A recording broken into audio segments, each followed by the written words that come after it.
A sell-off on Wall Street. All 30 Dow components closed lower. About two-thirds of the stocks in that index fell more than 1% today. Half of the S&P 500 is now in correction territory. Investors became unnerved after the White House unveiled a new round of tariffs that some fear could threaten a trade war with China, the world's second largest economy. So by the close, the Dow Jones Industrial Average had plunged 724 points to 23,957, a nearly 3% decline. The Nasdaq fell 178 and the S&P 500 lost 68. The biggest losers on the Dow were the major industrials like Caterpillar, Boeing, and 3M. Bob Pisani reports tonight on that sell-off from the New York Stock Exchange. Stocks closed right around their worst levels of the session, with the Dow down more than 700 points. That's right, 700 points. The markets are clearly concerned about two things. Number one, technology, and number two, trade.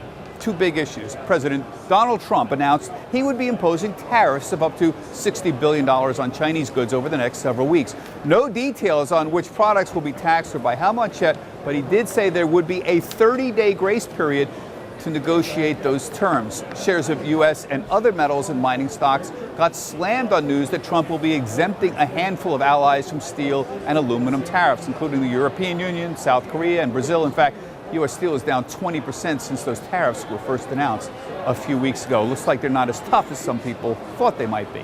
Facebook is facing an existential crisis right now. In fact, the whole social media group is, and that's weighing heavily on all the other social media stocks. The stock market has lost its key leadership group, technology, and social media is a part of that.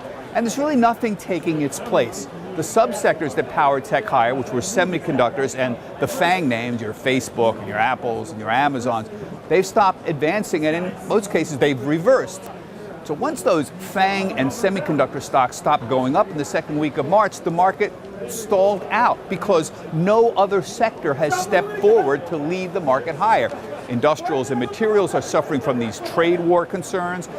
Banks can't move higher without the help of higher bond yields. That's not happening. On top of that, drama in Washington is still on the front burner. Stocks did fall earlier on word that John Dowd, President Trump's lead lawyers in the Russian probe, had resigned.